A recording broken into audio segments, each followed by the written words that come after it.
आज की ये घड़ी आगम आवाज कानों पड़ी। धन्य है आज की ये घड़ी आगम आवाज कानों पड़ी। कैसे बंधन कैसे चले कैसे कर्मा चले बंधन कैसे चले। इच्छा सुनने की आगे बढ़ी। मेरे भव भव के मन के धर्म तो ही ठहरेगा चित्त में नित्य वंदन करे मन में श्रद्धा भरे। नित्य वंदन करे मन में श्रद्धा भरे। ओवे हर के हमारे कर्म सतगुरु तेरी चरण। मिट जाए जन्म और मरण बहु दुख सहे कितने कर्म गहे। अब तो सत्य पे चले चरण है सतगुरु तेरी चरण।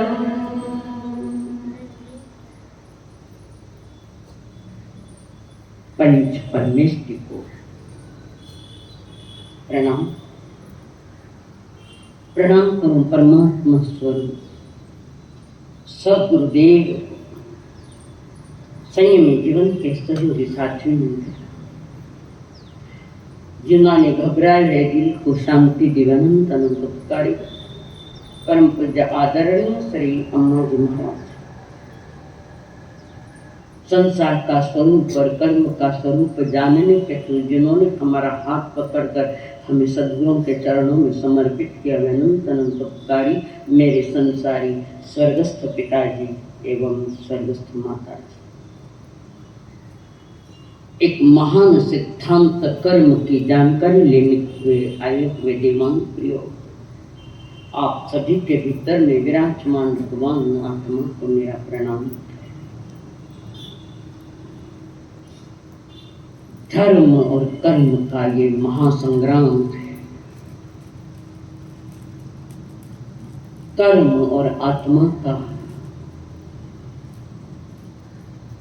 ये विशेष संग्राम है। 5-7 दिन तो एकाग्रता नहीं लाई, मैंने स्वीकार कर ली, पर अब तुम्हें एकाग्रता पूरी लानी पड़ेगी। कारण सरल भाषा में है पर नए नए टॉपिक है। इसमें जितनी गहराई परमात्मा महावीर ने या अनंत ज्ञानियों ने अनंत तीर्थंकरों ने कर्म सिद्धांत पर जो कुछ भी कहा है, इतनी गहरी बात और किसी ने नहीं की, किसी ने भी नहीं की जितनी महावीर जी ने की, तीर्थंकर देव ने की। कर्म को जिस दिन ठीक से समझ जाओगे उसी दिन तुम्हारे भीतर में धर्म का दिया जलता था चालू। शब्द बहुत बार सुना है पर शब्द के न भाव समझ में आए न कर्म हमारे समझ में आया है। कर्मवाद मात्र एक सिद्धांत नहीं है, अपितु जीवन जीने की एक शैली है। सिद्धांत तक नहीं रहने दिया ज्ञानियों ने। कर्म के अनुसार जीवन पद्धति जीने की विद्या दी, ज्ञान दिया। जिन शासन की अनमोल निधि है कर्म सिद्धांत, महान कीमती है। विश्व में जितने भी दर्शन हुए, जितने भी धर्म हुए, वे विश्व के अन्य धर्म वाले सुख दुख का कारण ईश्वर को मानता है, ईश्वर के हाथ है, वो फल देगा। पाप थे करो ईश्वर फल देवे, निकोमो बेटे ईश्वर क्षणवास्ते। अपने सुख दुख का कारण ईश्वर पर छोड़ दिया। प्रभु महावीर कह रहे तुम्हारे सुख दुख का कारण तुम स्वयं को, दूसरा कोई नहीं।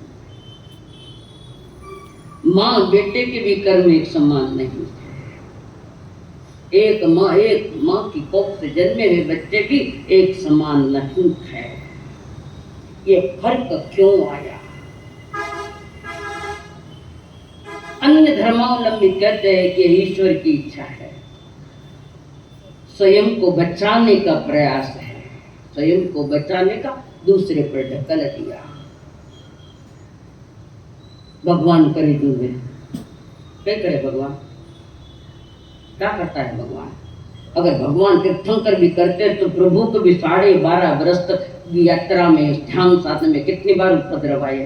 तो खुद को ही नहीं बचा पाए तो हम कैसे बच पाए? नहीं क्या संगम ने 6 माह चला, तो वे तो उसी जन्म की तीर्थंकर होने वाली आत्मा तीर्थंकर पद पास में प्रकट नहीं, पर पास में तो तीर्थंकर पद भी उन्हें बचा नहीं पाया। कहा आपकी हमारी क्या औकात? हम औरों पर बात ढालकर अपने आप को बचाने का प्रयास करना है। एक महत्वपूर्ण शब्द है कर्म, और बहुत बार सुना है, जेड़ा कर्म वैसा फल, जैसा कर्म वैसा। पर कर्म का विस्तार तो करो, पता लगे कि कर्म क्या है, कैसे। कर्म किसे कहते हैं? कर्म का अर्थ लोक व्यवहार में कर्म का अर्थ है क्रिया। क्रिया है वर्क, काम करते हैं हम लोग, हम क्रियाएं करते हैं, काम करते हैं, वो कर्म है। ये कोई स्पेशल अलग कुछ नहीं है। जो दैनंदिन में तुम कार्य कर रहे हो, काम कर रहे हो, तुम्हारी आपकी जो प्रवृत्ति है उस प्रवृत्ति का नाम कर्म है।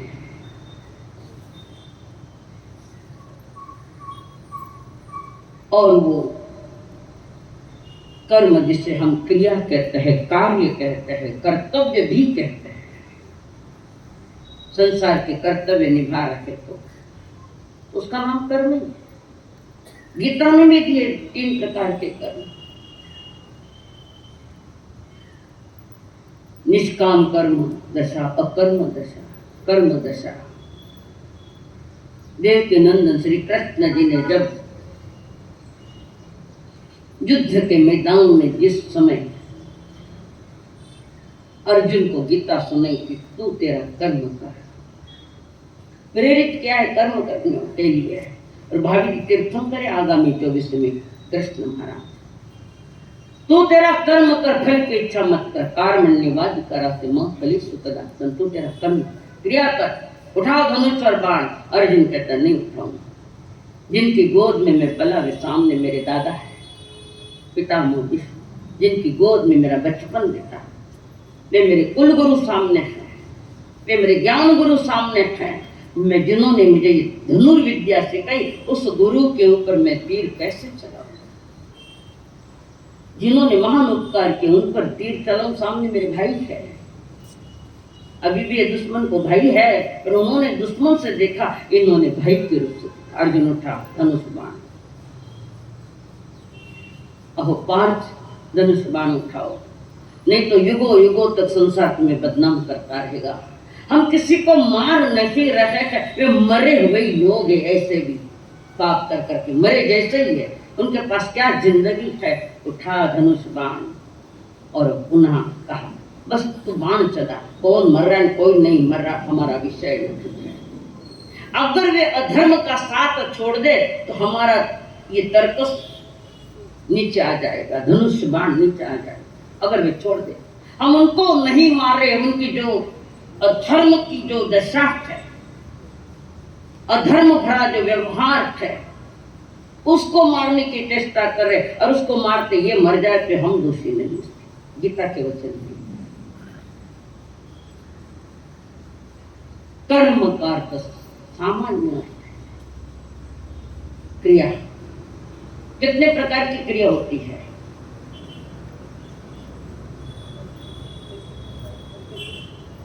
लता जी, हाँ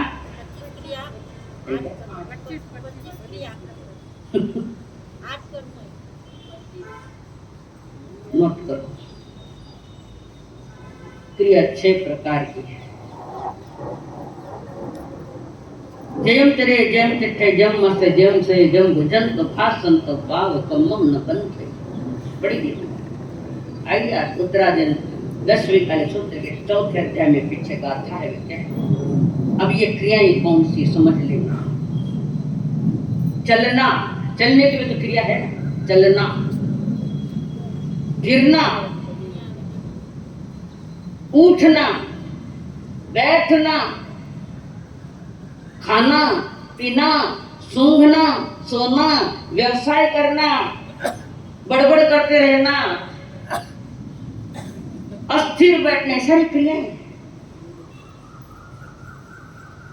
सोचना ये मन की क्रिया है, चलना काया की क्रिया है, बोलना वाणी की क्रिया है, खाना किसकी क्रिया है, आई है रसनेन्द्रिय की क्रिया। 5 इंद्रियां जो जो भी काम करती है, क्रिया कर रही है, वो कर्म है हमारा। प्रभु कह रहे ये सारी क्रियाएं सवेरे से लगाकर शाम तक हमारी चलती रहती है, रात में भी चलती है। 12 बजे भटकता फिरे, 1 बजे के 12 भटकता फिरे। संसार भटकन है और कुछ नहीं। संसार की भटकन से बाहर आना यानी 4 गति से बाहर आना है तो कर्म को समझना पड़ेगा। तो कर्म की और एक भाषा, वही भाषा है जिसके द्वारा आत्मा परतंत्र हो चुकी है, उसका नाम कर्म है, पराधीन। और आज की इसी जन्म की पराधीन नहीं है, जन्म जन्म की पराधीन है। आज की हर जन्म में वही किया जो आज कर रहे हैं, नया क्या है, बासीपना है सारा, नयापन कुछ नहीं जीवन में। तो दिन भर में हमारी जो क्रियाएं चलती है उस क्रिया का नाम है कर्म। क्रिया करने में मना नहीं किया परमात्मा ने, मना नहीं किया, पर वो क्रियाएं करनी पड़ेगी। चलने की, उठने की, बैठने की, सोने की, खाने की, पीने की, सारी क्रिया तो करनी पड़ेगी, नहीं तो जीवन कैसे चलेगा। क्रिया करने के लिए मना नहीं किया, पर मना किसको किया? जो क्रियाएं हम कर रहे हैं सवेरे शाम या रात में, वे क्रिया करो पर उसमें राग द्वेष का जहर मत मिलाओ, तो वो कर्म बंधन का कारण बनती है। क्रिया करो पर निष्काम क्रिया करो, जिसमें अकर्म दशा आ जाए, कर्म बंधन नहीं खोले। पर कर्म बंध तब होता है जब उसमें राग और देश का, मिथ्यात्व का जहर मिला दिया जाता है। 6 खंड का राज भरत महाराज ने भी किया था, पर उनकी क्रिया कर्म नहीं बनी। उनकी क्रियाएं 6 खंड का राज किया, सारी क्रियाएं उन्होंने की दुनिया की दृष्टि में बहुत क्रियामान, पर उनकी क्रिया कर्म नहीं बन पाई। क्यों? 6 खंड के राज पर इतराते नहीं कि मैं चक्रवर्ती हूं, मैं 6 खंड का राजा हूं, मेरे में इतनी शक्ति है और मैं चक्रवर्ती हूं, ये रोग उसमें नहीं डाला। बस एक पद निभाना था। पर स्वयं भरत महाराजा चिंतन कर रहे हैं। भरत महाराज जिसके पिताजी आदिनाथ भगवान,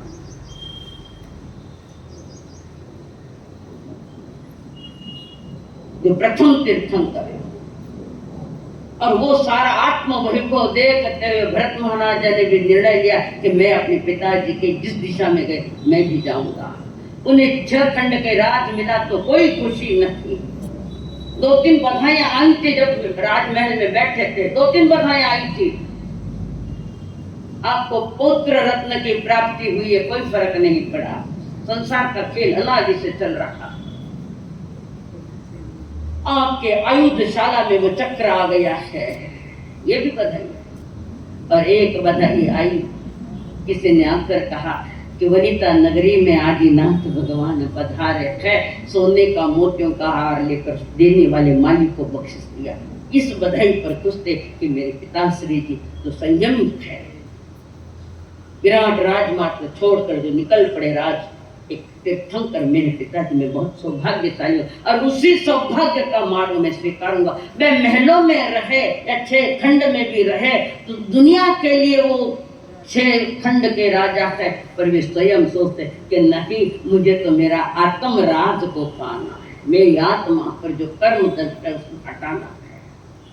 तो बाकी क्रियाएं कई तो कोई खास बंधन नहीं हुआ।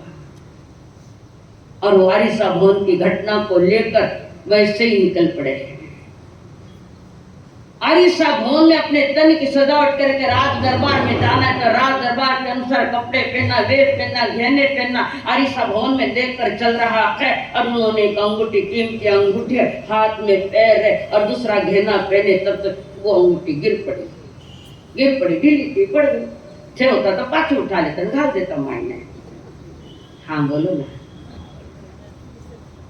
वो अंगूठी नीचे गिर गई, उठाई नहीं, और देख ओ मेरे शरीर की शोभा इन सोने चांदियों से, इन परद्रव्य के कारण, इन सोना चांदी हीरे माणिक मोती, मेरे शरीर की सजावट गलत है। और वैसे ही चिंतन की धारा बढ़ती गई और आरिसा भवन में सम्यक दर्शन हुआ है, केवल ज्ञान नहीं हुआ। दर्शन सम्यक हुआ, सही हुआ, सत्य हुआ, नजरिया बदल गया देखने का, दृष्टि सुधार ली और सत्य का अनुभव किया। वो है आरिसा भवन। सत्य का अनुभव करना, उसका नाम है सम्यक दर्शन। कठिन तो नहीं पड़ रहा है, थोड़ा सा कठिन लगे तो पूछ लेना, बाद में पूछ लेना, मैं आप सबको समाधान दूंगी।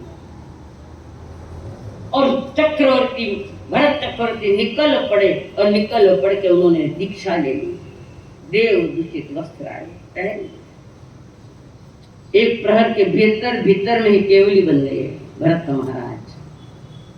कारण ऐसे तीव्र कर्म नहीं किए जिन्होंने, उजला जीवन जिया है जिन्होंने, कर्म सिद्धांत को अपने पिताश्री से समझ गए थे, और उस अनुसार चक्रवर्ती होने के बाद भी अपनी दिनचर्या जो बताई, जो प्रभु ने आज्ञा दी, जो आगम की आज्ञा थी कि जीवन कैसे जीना चाहिए, उस तरह से उन्होंने दिया। तो चंद घड़ियों में वे केवली बन गए।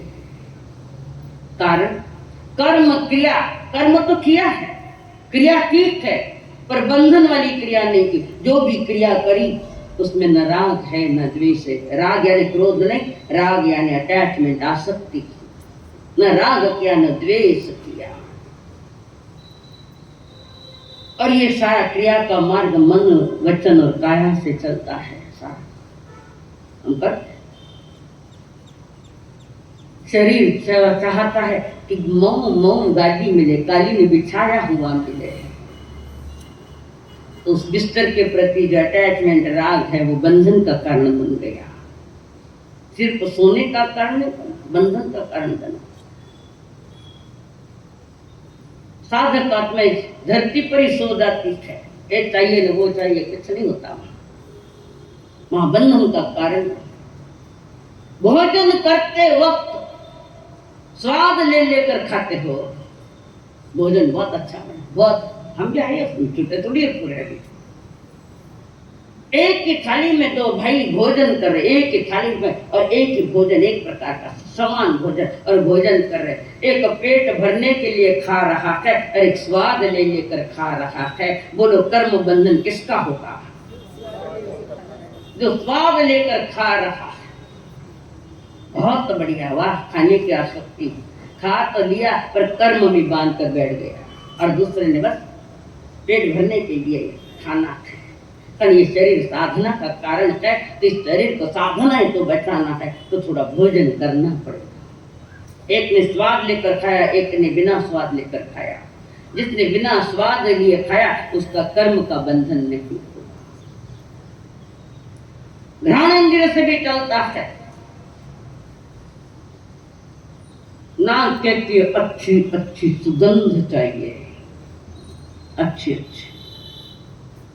बास आवे बास प्रेमा तारा शरीर भी बास आवे नहीं आती शरीर की बात औदारी शरीर है नहीं बदबू आती इसमें वो बदबू सहन नहीं हो रही है तो स्प्रे मार दिया परफ्यूम एक तो प्राणियों को मार कर बनाया परफ्यूम और उसका सुगंध ले वाह क्या सुगंध है अरे अरे अरे कर्म बांध के बैठ गया घ्राणेन्द्रिय ने कर्म कमाया हमारे लिए तो यहाँ तक है कि कोई आप में से परफ्यूम मार के आया है और यहाँ से जा रहा था और मेरे नाम को उसकी थोड़ी गंध आई सुगंध आई और सुगंध मुझे अच्छी लगी पुनः दोबारा मैं खींचा मैंने तीसरा महाव्रत तोड़ दिया तीसरा कौन सा है महाव्रत तीसरा तुम्हारा तीसरा व्रत कौन सा है अचौर्य व्रत चोरी कर ली मैंने कारण वापस मैंने परफ्यूम की सुगंध ली ना ना कहता है सुन सुन मेरे बाप का है क्या इतनी बारीक बात प्रभु ने कही कर्म कैसे ज्ञानेंद्र का विषय पूरा किया सुगंध ही सुगंध कई लोग ऐसे से सुगंधी द्रव्य लगाते हैं कि कई लोगों को उससे ये होता है एसिडिटी होती है जैसे मैं हूं तीव्र अगर सुगंध वाई वो चीज सहज नाक में चली गई तो एसिडिटी तैयार हो गई एक तो वो तैयार हुई और एक कर्म बांध लिए कारण प्राणियों को मार मार कर उसने परफ्यूम बनाया है और परफ्यूम लगाने वाले महावीर की औलाद नहीं हो सकती नहीं हो सकती कर्म ऐसे किया है आंख कहते वैसा ही देख तेरे आंख को जो अच्छा लगे आंख चाहती ये देखूं जो धर्म मान्य नहीं वो देखूं संस्कार ऐसे आना दी आंख वही देखना चाहती है जहां गले जिससे बंधन होता है अधिकतर लड़कियां बहनें टीवी देखती सुनती कमर देखती जाता है कई सौ ड्रेस है क्योंकि मैंने भी तो सिलाऊं है बोलो फटका तो है चटे खाने तैयार करना है श्रावी का बनकर आंखों का आकर्षण बने से चित्र कामुक चित्र देखना कपड़े देखना कैसे सिले हैं उन्होंने भटकना जन्म जन्म तक देखा देखी करे देखा देखी सादे जोग घटे काय न बदे रोग राजस्थान में कहा आंखों का आकर्षण बाहर पोस्टर अर्धनंगे नारी के पोस्टर लगे और आंख उधर जा रही है उधर बार बार एक बार सहज गई फेर लो मुंह पर बार बार गई तो आंखों का आकर्षण बना और तुमने कर्म बांध लिया देखना बुरा नहीं है पर बार बार ताकना बुरा है बार बार ताकना पता नहीं रास्ते से चलते कितनों पर तुम्हारी नजर जाती है और कितनी बार तुम्हारी नजर विकृत हुई है ये धर्म सावधान वालों का है अटेंशन सावधान डीजे के गीत सुनने की लालसा ये कान मांग रहे नहीं मांग रहे तो पुरानी अर्थपूर्ण गीत ए बंद कर मानी छोका लागे जे छोका इसको नहीं तो लागे लगो को छोका कान मांग कान की इच्छा ऐसे ऐसे गीत सुनो डीजे के और नाचो नरक में खूब नाचना पड़ेगा रावण तैयारी इंद्रियों के विषयों की पूर्ति करके कर्म बांधते कभी थोड़े से ये भी इच्छा करो इन कानों से मैं परमात्मा के वचन सुनूं आगम की वाणी सुनूं और जीवन का उत्थान करूं ये नहीं सोचता और हमने अपने 500 इंद्रियों के विषय पूरे किए जो कर्म बंध के कारण क्रिया की और उसके साथ राग द्वेष कर लिया प्रभु कहते हैं ये बंध का कारण है परमात्मा महावीर जी ने जो सूत्र दिया है कम्माणु तो पहाणाय अणुकोवि कया एवं जीवा सोही मणुपता आजयंती मनुष्य ये तीर्थंकर के पवित्र कंठ से निकले हुए ये सूत्र है ये वाणी है परमात्मा वो क्या जब यह जीव कर्म भार से हल्का होकर मनुष्य जन्म को पावे, कर्म भार से हल्का होकर ये मनुष्य जन्म पावे, कम्माणम तो पहाना ही। अनेक अनेक जन्मों के सारे दुख को के होली कर देवे। दुख से घिरा हुआ मनुष्य जन्म के बाधक जो कर्म थे उन कर्मों को तोड़ दिया, उन 4 कारणों को तोड़ दिया और मनुष्य जन्म पाया। और तब वह धीरे धीरे आत्म विकास करता हुआ पंच परमेष्टि के चरण में आकर साधु, उपाध्याय, आचार्य, अरिहंत और सिद्ध की ओर जाता है। हर इंसान चाहता है मुझे सुख मिले, आनंद मिले, बहुत मिले, सब कुछ मिले। थाने सबसे जब थाने कर्मा में है के देखो ना, पहला चिट्ठी लायो चून की, मांगे घी ने बाटी। कबीर कहे सुन घोड़िया थारे चिट्ठी सामने ना, तेरी चिट्ठी तो देखा ही क्या, चले घोड़ा पर ऐसा तैयार करियो कि पुण्य। इस संसार में प्रत्येक जीव की मति, गति, कृति, संगति, संस्कृति, आकृति, विकृति, भाव, प्रभाव, आचार, विचार भिन्न भिन्न दिखाई दे रहे हैं। एक समान है क्या? एक मां की कोख से जन्मे हुए बच्चे भी एक समान नहीं है, कहीं न कहीं तो प्रॉब्लम है, कहीं एक समान नहीं। कई बार ऐसे ट्विंस भी होते हैं, एक मतिमंद आया और एक डिग्रिया लेकर अमेरिका में गए, कोख तो एक ही है, एक मां की कोख है, नहीं होता ऐसा? एक मतिमंद और एक विकसित बुद्धि, और ट्विंस में जन्मे ऐसा क्यों हुआ? प्रभु फरमा रहे, मां ने तो तुम्हें रखने के लिए घर दिया, कोख में रखने का मकान दिया है। मां कर्म नहीं दिया, तुम स्वयं लेकर आए कर्म संस्कार, जहां से भी आए वहां से लेकर आए। ये विभिन्न विभिन्न दिखता है, अलग अलग दिखता है। एक बच्चा डाकू बनता है, एक बच्चा समाज में इज्जत पाता है, पर एक ही कोख से आया, पर कर्म एक समान नहीं है। किसी कवि ने कहा, भाई मारा रंग सूतो रंग मिल जाए, गोणारी जोड़ी नाही मिले। भाई मारा रंग सूतो रंग मिल जाए, गोणारी जोड़ी नाही मिले। कागो कोयल एक ही रंग है, एक ही डाल बिछाए। कागो कोयल एक ही रंग है, एक ही डाल बिछाए। कागो तो कड़वो बोले है, कोयल रस बरसाए, गोणारी जोड़ी नाही मिले। भाई मारा रंग सूतो रंग मिल जाए, गोणारी जोड़ी नाही मिले। मिल सकती गुणों की जोड़ी मिल सकती? क्यों? यही जिन दर्शन ने यहाँ पर कर्म सिद्धांत को मूल्य दिया, गहरी गहरी बातें दी है। और कर्म सिद्धांत को समझे बिना जीवन में धर्म नहीं पनपता। बहुत बार सुन लिया, जेड़ा कर्म बेड़ा कर्म, जेड़ा कर्म बेड़ी धर्म, जेड़ा किया जैसा वाया, जैसा कर्म वैसा फल। जैसा अरे कर्म कैसे, ये भी तो समझना पड़ेगा, बहुत आगे चलना पड़ेगा इसमें समझने के लिए। हल्दी केसर एक ही रंग की, एक ही हाथ बिकाए।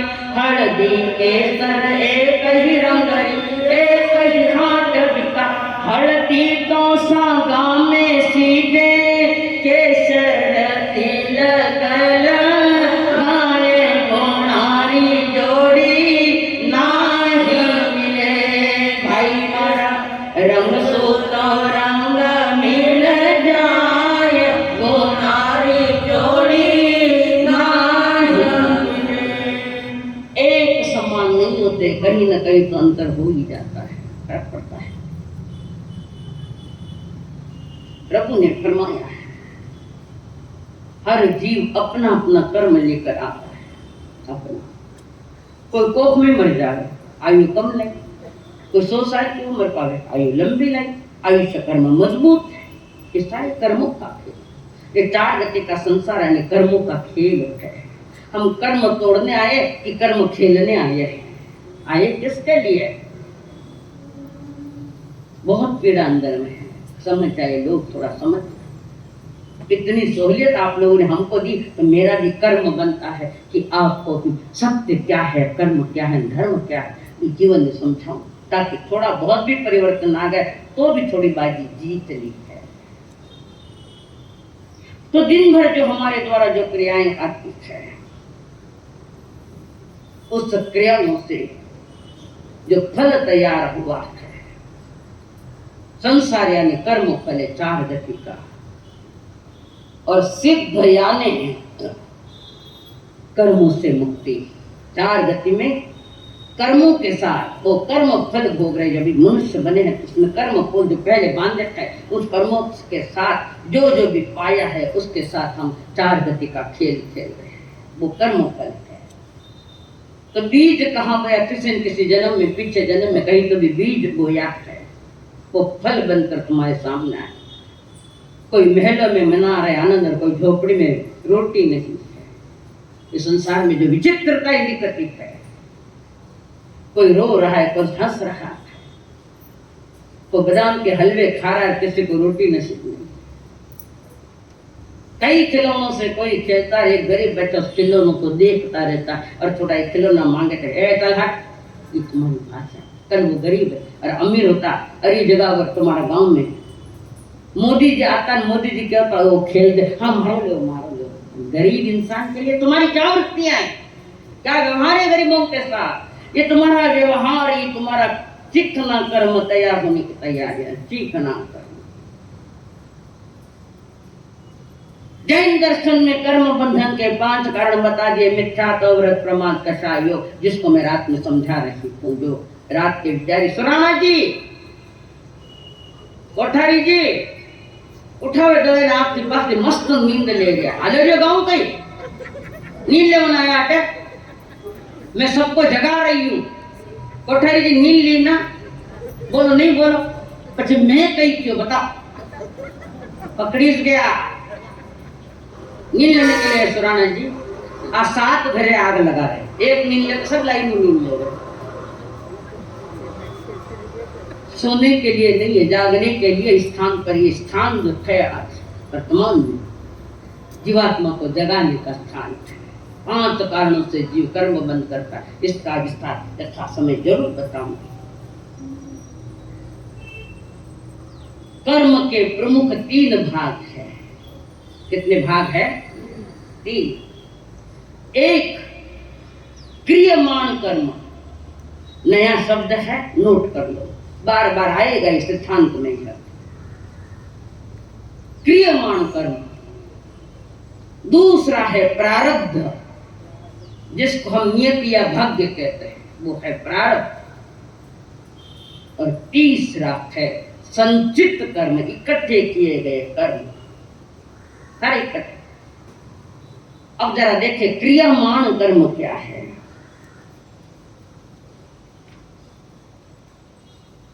क्रियमाण कर्म यानी जीव सवेरे से शाम तक, जन्म से मौत तक जो जो कर्म करता है, जो जो क्रियाएं करता है, चाहे वो खाने की हो, पीने की हो, जो जो भी क्रिया करते हैं, उसमें क्रियमाण कर्म ऐसा है कि ये कर्म क्या के तत्काल फल देता है। तत्काल, ये क्रियमाण कर्म उसी समय फल दे देता है ऐसा कोई कर्म तुम्हारे ज्ञान में? कोई कर्म है ऐसा कि तत्काल फल देवे? पीछे इधर कोई बात नहीं है, नहीं है। प्रभु की वाणी समझाने के लिए हम लोग आए हैं। क्रियमाण कर्म तत्काल फल देते हैं। जैसे भूख लगी, भोजन कर लियो और पेट भर गया, ये फल आ गया। प्यास लगी, पानी पी लिया, प्यास मिट गई, ये तत्काल फल देने वाले कर्म।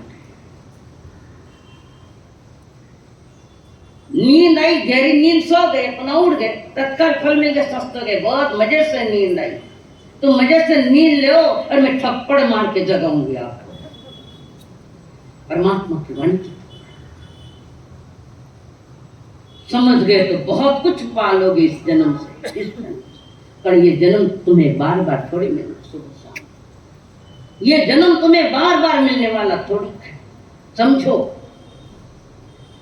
जिसने कर्म समझ लिया उसने धर्म समझ लिया, पक्का पक्का। ज्ञानी जन कहे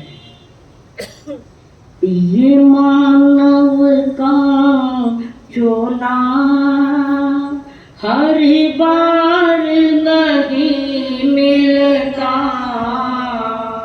ये मानव का चोला हर बार नहीं मिलता, जो जो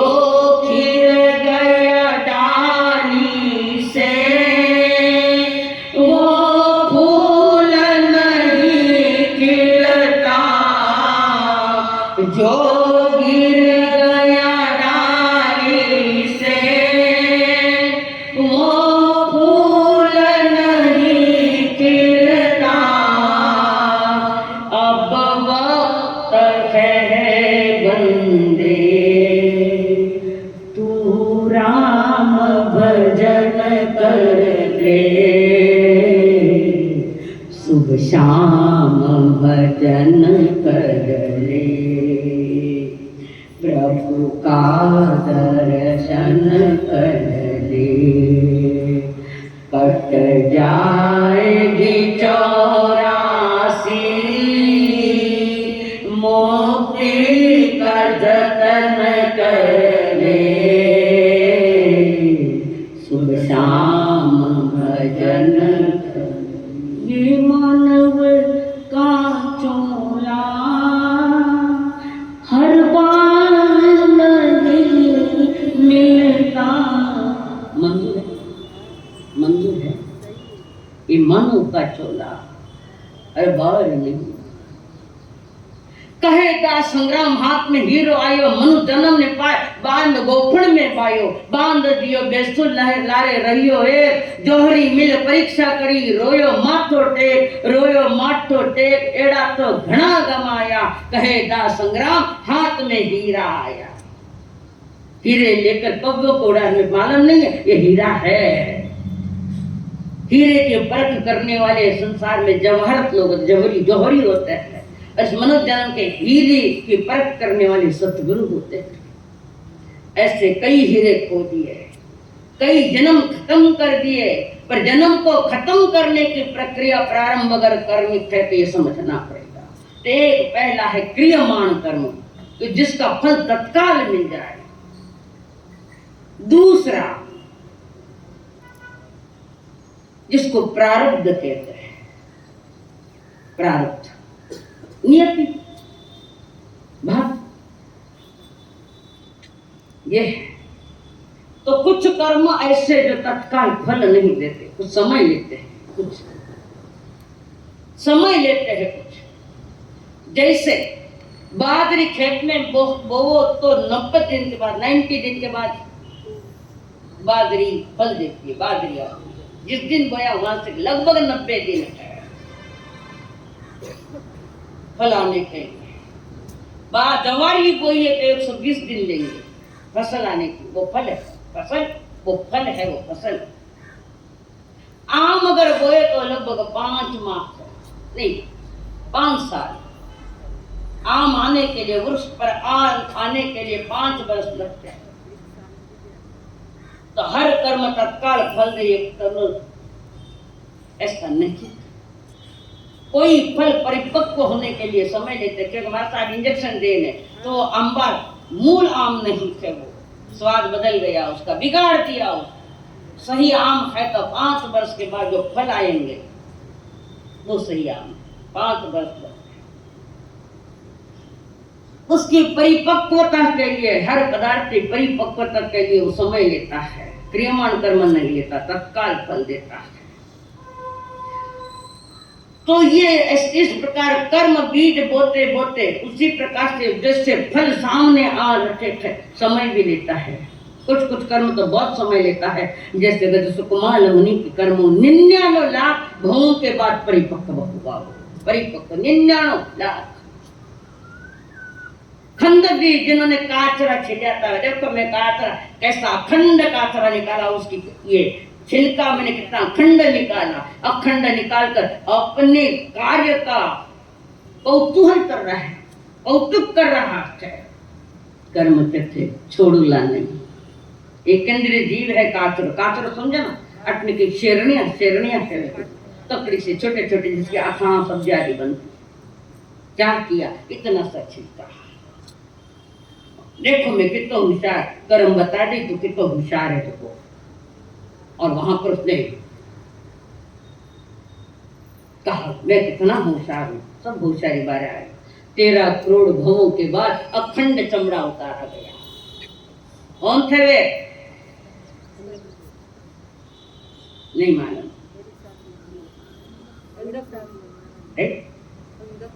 जोर बोला ना, घर में जितना जोर बोलो इतना। खंडक कथा है, चातुर्मास में बताऊंगी। अखंड चमड़ा 13 करोड़ भवों का पहले का कर्म उदय में आया। छेना आवे कोई उदय मारसा में किस जन्म में ऐसा कर्म करे तो मार संतोष मालूम थे कई कर्म करना, पर किया करे तो सामने आया ही। एक नौजवान डॉक्टर के पास गया। डॉक्टर रात भर लूज मोशन बहुत परेशान, बहुत परेशान हो गया, बहुत लूज मोशन।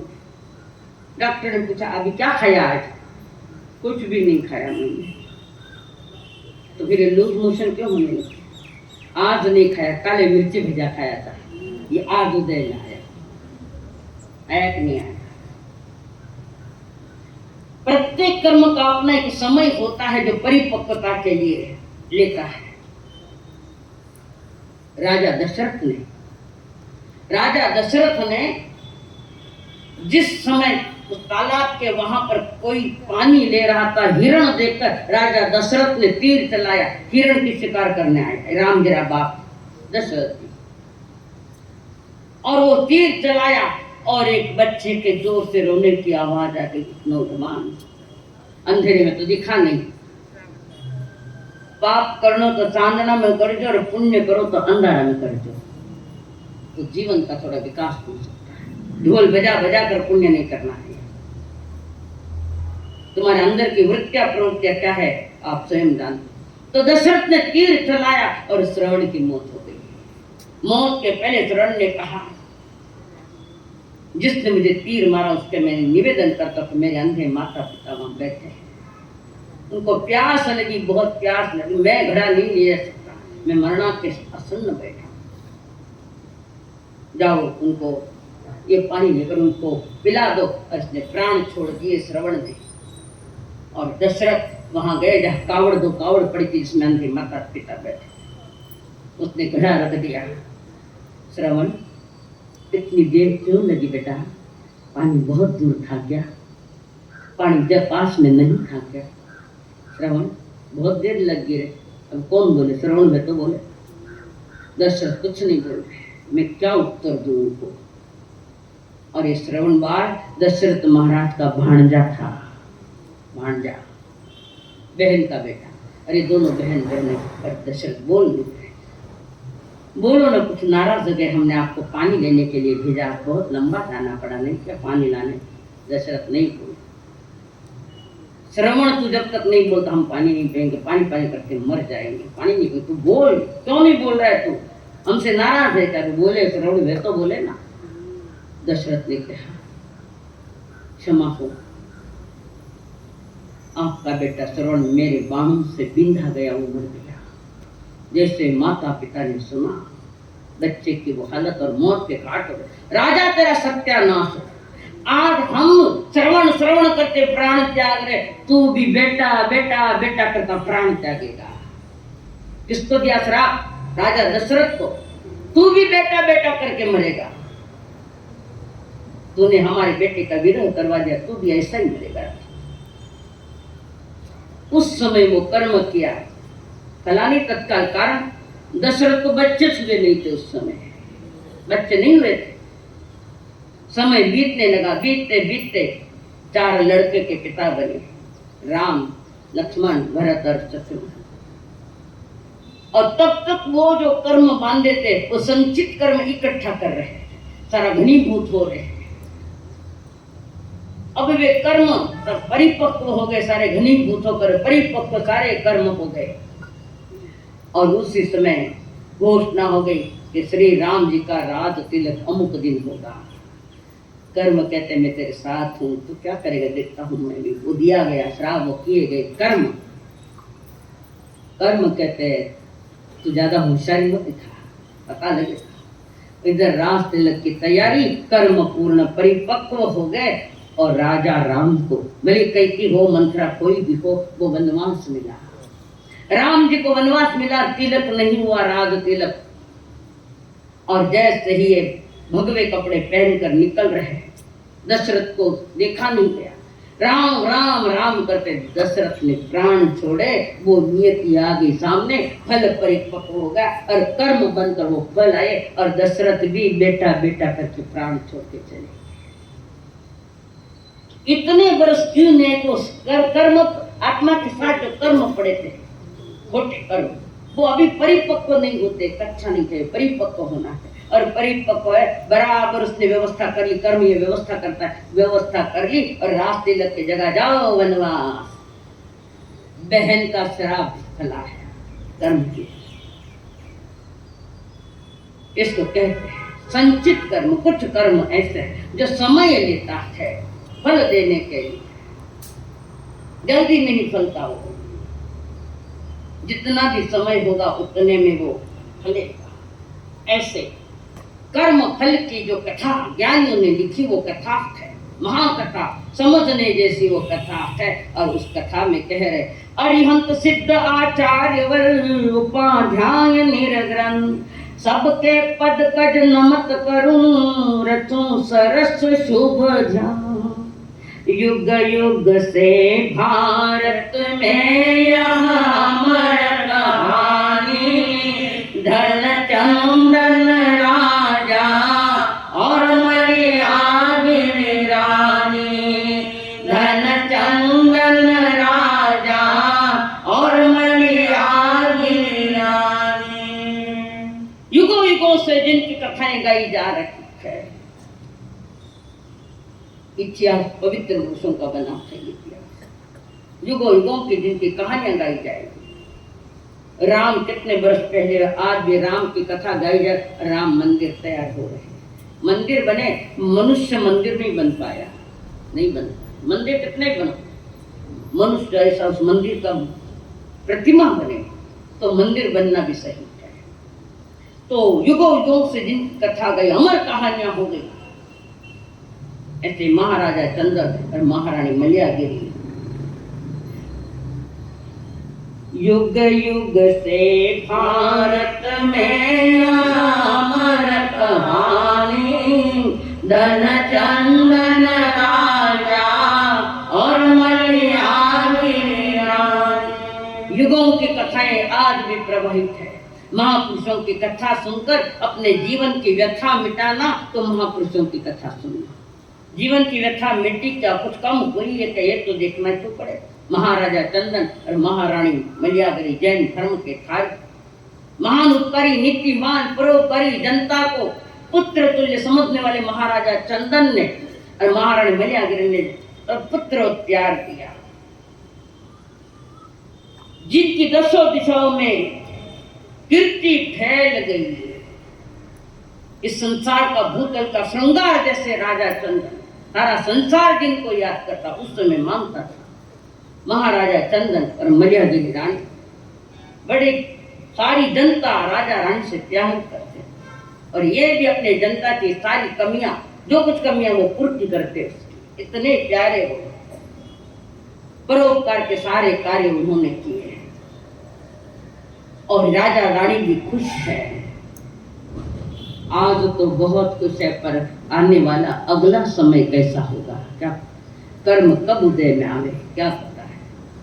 कारण इनको कहते हैं प्रारब्ध। किसका प्रारब्ध बिगड़ेगा और किसका प्रारब्ध अच्छा बनकर आएगा, जिसका उसका वो जानता है। एक बात कहती हूँ बड़ी है, दुनिया में सबको शर्म आएगी, इस कर्म को शर्म कभी नहीं आएगी। वो कहता है मेरा हिसाब किताब तुम्हें चुकाना पड़ेगा। और ये महाराजा चंदन का एक छोटा भाई महाबल, जिसका नाम था महाबल, नियति का खोटा था। महाराजा चंदन का छोटा भाई था पर नियति का खोटा। राज चंदन को मिला, मैं भी तो बेटा हूं, मुझे मिलना चाहिए। रोटी कपड़ा धन दौलत ये जो चीजें है, नीति बिगड़ी के सारा काम बिगड़ गया। जिन्होंने पैसे को मूल्य दिया है उनके लिए अनंत संसार है, और जिन्होंने व्यक्ति को मूल्य दिया अच्छी तरह से, उसका संसार घटता है, कर्म टूटते हैं। पर महाबल नीति का खोटा, चंदन को राज नहीं मिलना चाहिए, अंदर में ताने बाने चल रहे हैं। इधर महाबल ताने बाने चुन रहा है और इधर महाराजा चंदन कुछ भी पता नहीं, वो सारे संसार के सारे राज्य के लोगों के साथ प्यार भरा व्यवहार, प्राणी पक्षी सबको सुरक्षा मिल रही है। महाराजा चंदन वो राज्य का विस्तार भी कर रहे और नीति के कार्य कर रहे। कारण संकल्प हो हमारा बने